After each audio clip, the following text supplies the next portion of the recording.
You're listening to an Airwave Media Podcast.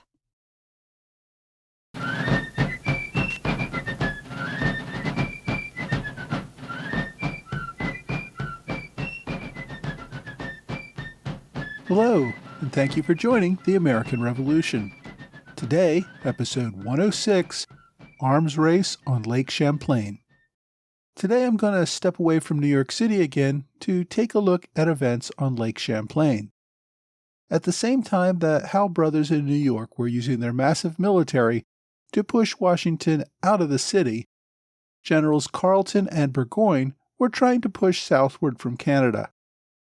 We last looked at Canada in episode 95 when General Carleton's troops pushed the last of the Continental Army out of Canada and into Lake Champlain in upstate New York. The remains of the Patriots' Northern Army fell back to Fort Ticonderoga. For the British in Canada, everything seemed to be going well that spring. Burgoyne had a late arrival in May 1776, but by the end of June, the British had pushed the Americans out of Canada entirely. Burgoyne had used the 8,000 or so British and German forces that he brought with him from Britain. With the combined local militia and Indians and troops already in Canada, he had a force of about 11,000 to 12,000 men. Following the victory in Canada, Carleton and Burgoyne's disagreement became more apparent. Clearly, according to rank and Lord Germain's express orders, Carleton retained command. Burgoyne would obey orders, but, as most top subordinates did at the time, made clear to anyone who would listen that Carleton was holding him back. He could lead the forces to victory if only General Carleton did not hold his reins so tightly. Burgoyne, remember, had left Boston in the fall of 1775 to return home and convince the king and ministry that he knew how to win the war. He had even drafted a memo for the ministry entitled Thoughts for Conducting the War from the Side of Canada, and there's a quote to the original document on my blog if you want to take a look at it. Burgoyne planned to lead his military force up the St. Lawrence River to break the siege of Quebec and free General Carleton. From there, his men would move down Lake Champlain and retake Fort Ticonderoga. Next, they would move down the Hudson River, eventually linking up with General Howe's army that would be moving up the river from New York City. He even made a bet with a friend in London that he would be back victorious by Christmas 1777. Now, there was nothing particularly new or original about this plan. The ministry had been planning to use the Hudson River to cut off New England since the war began. Burgoyne's memo added far more details on exactly what troops should be used and why. That essentially is what the ministry adopted as its plan, but with one alteration. General Carleton, not Burgoyne, would command the army after it reached Quebec. General Carleton could not easily move his British fleet on the St. Lawrence River to take Lake Champlain. He would have to disassemble his ships, carry them up the rapids, then reassemble them at St. Jean before he could sail into the lake. Or, in the alternative, build new ships at St. Jean and carry over the armaments that were needed. Either option, though, would take months. Burgoyne thought they should continue to press their advantage. The British had a clear military superiority and had the Continentals on the run. With the cooperation of the local Indians, the British could move overland to Fort Ticonderoga and bypass the rebel fleet commanded by General Arnold that was on the lake. Burgoyne also suggested moving further upriver to Lake Ontario and marching on the Americans from the west through New York State. Carleton, however, thought these plans were too risky. He preferred the safer option of building a fleet to recapture the lake, then sailing down the lake to Fort Ticonderoga and capturing the fort. It was undoubtedly a safer option, but it meant the British could not begin moving until fall. That gave the rebels time to build up their defenses on the lake and at the fort. Even if the British could take the fort in the fall, that almost certainly meant pausing again for the winter and not starting down the Hudson until the spring of 1777 at the earliest.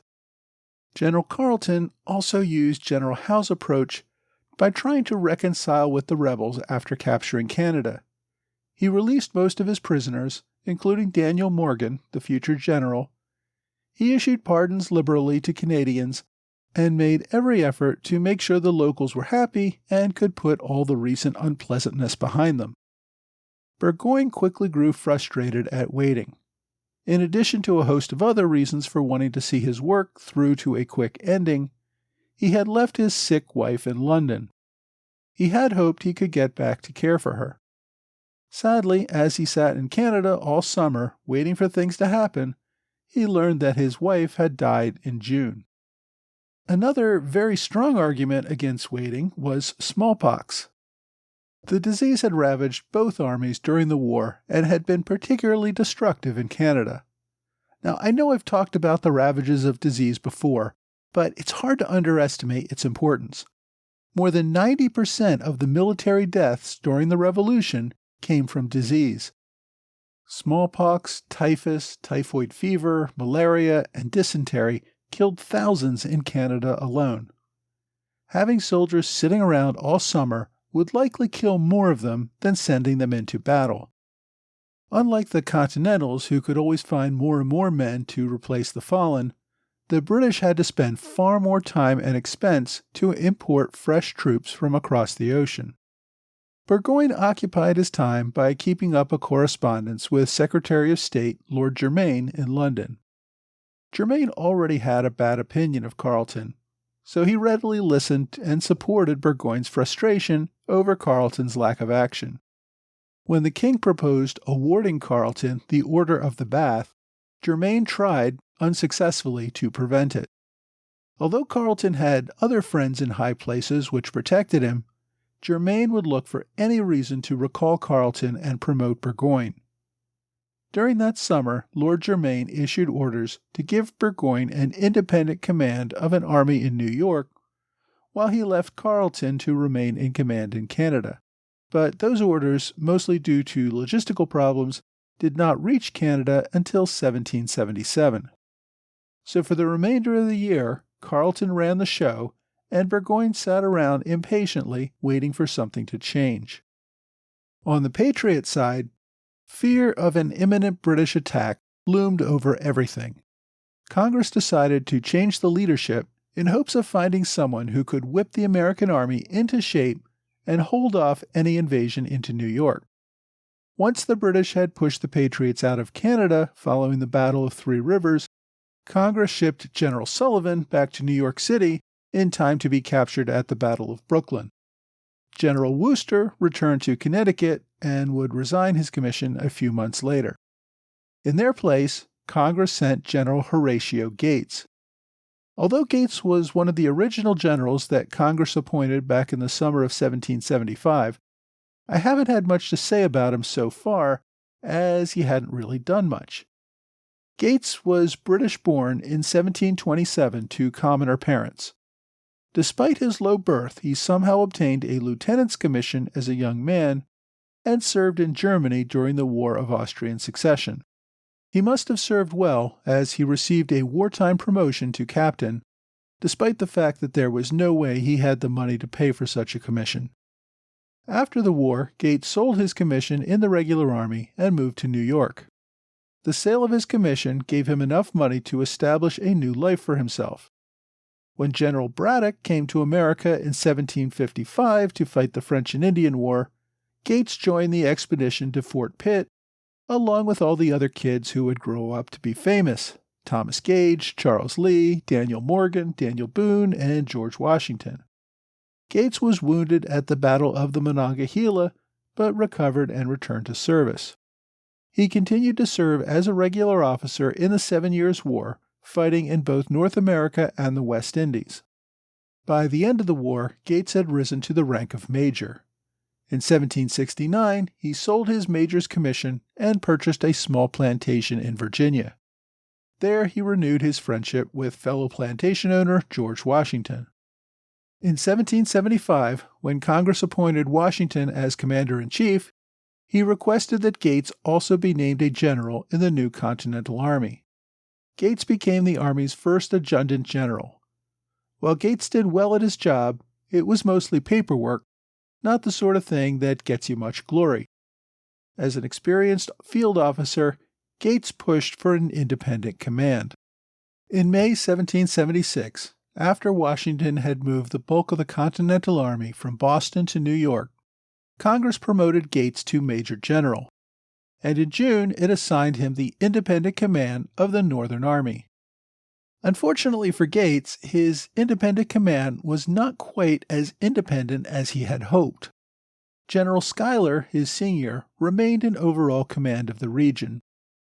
In the past, Congress had bypassed General Schuyler by leaving him in overall command of forces in upstate New York, but left other generals, first General Montgomery, then Wooster, then Thomas, then Sullivan, in charge of the forces that were engaged in actual combat in Canada. To get his promotion, Gates had gone to Philadelphia to lobby for the independent command. In doing so, he heavily criticized Schuyler's performance as the commander. His lobbying paid off when Congress promoted Gates to Major General and gave him command of the Continental Army in Canada. The problem was that by the time Gates arrived in upstate New York, the Patriot forces in Canada had already retreated back to New York. Once there, the army fell under the authority of General Schuyler. As a result, Gates effectively became Schuyler's second-in-command. Gates was, of course, upset that his independent command had now become subordinate to General Schuyler's. He immediately began a letter-writing campaign to friends in Congress to undercut Schuyler's reputation with the apparent intent of having Schuyler relieved so that he could take command himself. The two men began bickering over just about everything, and divided the politicians as well as the army into Team Schuyler and Team Gates. New England politicians tended to favor Gates based on his military experience with the regular army. New Yorkers tended to favor Schuyler, who had the senior rank and experience in the region. Amazingly, General Benedict Arnold, who typically got along with no one, seemed to have a pretty good working relationship with both men. Unfortunately, his failure to pick a side would cause him problems down the road. But for now, on this one issue at least, Arnold was often the voice of diplomacy and reason. Although he was an army general, Arnold had made himself the naval commander of Lake Champlain. He commanded a few large ships, the Enterprise and the Liberty, which he had captured right after the fall of Fort Ticonderoga. He also had the Royal Savage, which General Montgomery had captured after the fall of St. John. His troops were still building the Revenge near Ticonderoga. He had 4 large row galley ships, the Washington, Congress, Trumbull, and Gates, as well as a smaller one, the Lee. Then he had 8 smaller gondolas. All of these smaller ships had mounted cannon and would certainly harass and threaten any British ships that moved onto the lake. With the British pause at the Canadian border causing a lull in fighting during the summer, the Northern Army took some time to take care of some delayed business. In late July, it held courts-martials for Colonel Bedell and Major Butterfield, the 2 officers who had behaved so poorly at the Battle of Cedars back in May. Both men were found guilty and cashiered. That same month, the court-martial of Moses Hazen threatened to disrupt the entire army. Now, you may recall, Hazen was a local Canadian. He had tried to play both sides after the Patriots had invaded Canada, but after the British had arrested him and he escaped, he decided to stick with the Patriots. He received a commission as colonel and raised a Patriot regiment from among his fellow Canadians. For some time, General Arnold seemed to have a good opinion of Hazen. That changed after the Battle of the Cedars, where Arnold thought Hazen was not aggressive enough, possibly even a coward. Worse, Hazen disobeyed Arnold's orders to destroy the property of some who had cooperated with the British and Indian attack on the Cedars. Hazen believed that such destruction might have created more enemies for the army than it could handle. But the issue that led to the court-martial was Hazen's refusal to accept property that Arnold had sent to his care after the retreat from Montreal. Arnold had promised Montreal merchants on his personal honor that they would receive payment for their property, which the army needed. Arnold had an officer carry the property to Hazen, who refused to accept it. The officer ended up leaving all the supplies by the side of the river, where soldiers looted and took what they wanted. Arnold was livid at this insubordination. Congress had left Arnold on the hook for stuff like this before. He would feel honor-bound to repay the merchants, but would not get reimbursement from Congress if he could not account for the property. It was also another example of Arnold's subordinate officers simply ignoring his orders. Arnold attempted to impanel a court-martial against Hazen in early July. Hazen protested to General Gates, who ordered Arnold not to proceed. Arnold had apparently selected all the officers on the court-martial himself, and had selected some junior officers, even though Colonel Hazen had the right to be judged by field officers. That is, major or higher. Gates told Arnold to cut it out, but allowed a proper court-martial to be impaneled a few days later to hear charges against Hazen for neglect of duty. The problem with the new court-martial, headed by Colonel Enoch Poor, was that just about every officer on the court absolutely hated Arnold and was friends with Hazen. The court refused even to hear testimony from the officer whom Arnold had ordered to drop off the property to Hazen, and who was pretty much the only witness who could testify to Hazen's refusal to obey Arnold's orders to take possession of the property. They claimed the witness was an interested party, which, so what? Lots of witnesses have some interest in a case that is in favor of one side or the other. But the court-martial did not even say what that interest was. The court also refused to give Arnold adequate time to track down other witnesses to the events in question. Instead, the court unanimously found in favor of Hazen and acquitted him. This caused Arnold to lodge a protest with the court, suggesting that the court had erred in its decision not to hear the critical testimony and in its finding. He demanded that the entire proceedings be sent to the Continental Congress for a final decision. Now, the court could have just walked away with its acquittal of Hazen and let Arnold have his temper tantrum. But remember, the officers on this court hated Arnold and figured they could use the power of the court against him by demanding that he apologize for insulting the integrity of the court-martial. Of course, Arnold refused to apologize for what he saw as simply calling them out on their bias and improper procedures. Not only did he refuse to apologize, he made clear that he would be happy to face any of them in a duel if they would like the satisfaction. This all resulted in a flurry of letters and petitions to General Gates, the court insisting that General Arnold face contempt charges, and General Arnold demanding that the Kangaroo Court be dissolved and have his charges against Hazen sent to Congress. Now, Gates must have just shaken his head in disbelief when he received all this paperwork. The British Army was on the brink of attacking down Lake Champlain and destroying what remained of the Continental force. Meanwhile, his top field officer is whining about a biased court-martial, and the court wants him to lock up the top general for insulting their honor. Gates tried to dispose of the matter as best he could. He approved of the court's acquittal of Hazen, and he also made clear he was not going to let them pursue charges against Arnold. They had already wasted several weeks on this issue when they should be preparing to defend against an attack. We're not locking up our best field officer because someone thinks he insulted their honor. Gates sent the records of all of this to Congress, but for now, guys, let's focus on the enemy and not on each other. With the court-martial arguments behind him in August, Arnold could resume his command of the fleet on Lake Champlain. Except he couldn't. Arnold faced another challenge. While he was in Canada, Generals Schuyler had appointed Jacobus Wynkoop commander of the fleet on Lake Champlain. When Arnold started giving orders, Wynkoop sent him a note saying he was still in command of the fleet, and why was Arnold issuing orders to move his ships around? Arnold sent a rather snippy note back to Wynkoop letting him know that Schuyler had returned Arnold to command of the fleet. Wynkoop ignored that and continued to assume command. He countermanded Arnold's orders and issued more of his own. Arnold then sent a note to General Gates about the problem and vented his frustration about, once again, no one seemed to respect the chain of command.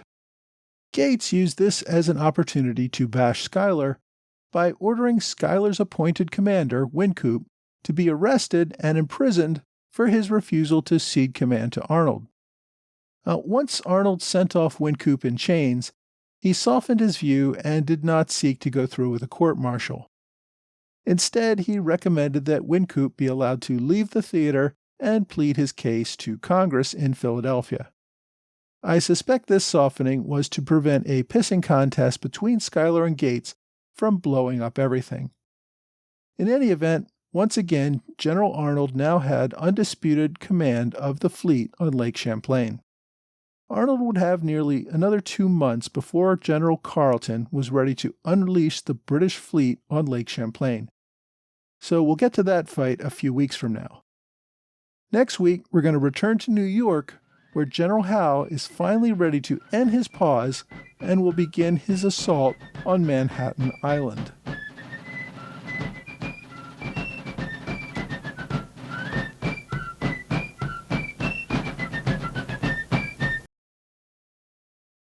Hi, thank you for joining another American Revolution podcast book recommendation.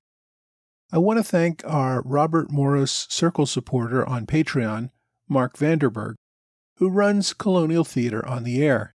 His site is colonialradio.com. Mark produces audio presentations on a wide variety of topics. My favorites, of course, are the historical fiction. I've mentioned the Ticonderoga series before, which is set during the French and Indian War and follows many of the same events that I covered in the first few episodes of this podcast. It also ties in with today's episode, since we found ourselves back at Fort Ticonderoga again today. Unlike most podcasts, Mark's stories employ professional voice actors and use sound effects to help make the story come to life. It's most similar to old-time radio stories before the era of television. If you have an Audible account, you can get the episodes there. You can also download them on iTunes or buy the CDs on Amazon. If you want to check out the full library that's available and download some free samples, go to their website at colonialradio.com. I've also added a link on my website, amrevpodcast.com. So this week I talked about many of the disputes in both armies that were contesting for upstate New York. British generals Clinton and Burgoyne had a pretty terrible relationship, and one that we'll see gets worse over time, and also which impacts many junior officers. On the American side, Generals Schuyler and Gates show their pretty terrible relationship, which also gets worse over time and impacts many junior officers. The disputes between General Arnold and just about every other officer reaches a boiling point as well. If Arnold had not been such a great combat officer, I think just about everyone would have been happy to see him go. As we'll see in a few weeks, though, when Arnold takes his fleet into battle, his combat leadership and daring more than make up for his inability to work and play well with others. And of course, this is still years before he would finally betray everything and essentially justify every horrible thing his enemies said about him. But in mid to late 1776, Arnold continued to prove himself critical to the cause. Despite being an army officer, he would prove himself a great naval commander as well. And this, of course, brings me to today's book recommendation, Benedict Arnold's Navy by James L. Nelson. This book focuses on the fleet that General Arnold built on Lake Champlain and which he will soon take into battle. You may recall I recommended another book by Nelson a few months ago. He also wrote Washington's Secret Navy, which discussed the informal fleet that General Washington built before Congress got around to authorizing an official Continental Navy. Arnold's Navy is a second instance where the Continental Army built and fought a naval fleet without any involvement of the Continental Navy. Nelson's book covers the entire upstate New York and Canada campaigns, beginning with the capture of Fort Ticonderoga in 1775, something I discussed way back in episode 59, and goes through the Saratoga offensive, something I won't cover until sometime next year. Even though it covers about 2.5 years of the war, it does focus just on this one theater.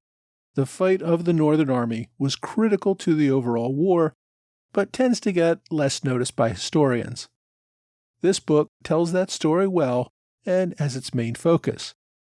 So if you're interested in reading more about that, check out Benedict Arnold's Navy by James Nelson. For my online recommendation this week, I'm going to recommend another podcast. A few weeks ago, I recommended the Journal of the American Revolution website as a good resource for articles. The Journal recently started its own podcast, where Brady Kreitzer interviews authors and other experts on the American Revolution. The podcast is called Dispatches. You can subscribe to it for free wherever you get your podcasts. You can also learn more details at the Journal of the American Revolution website, allthingsliberty.com. Well, that's all for this week. I hope you will join me again next week for another American Revolution podcast.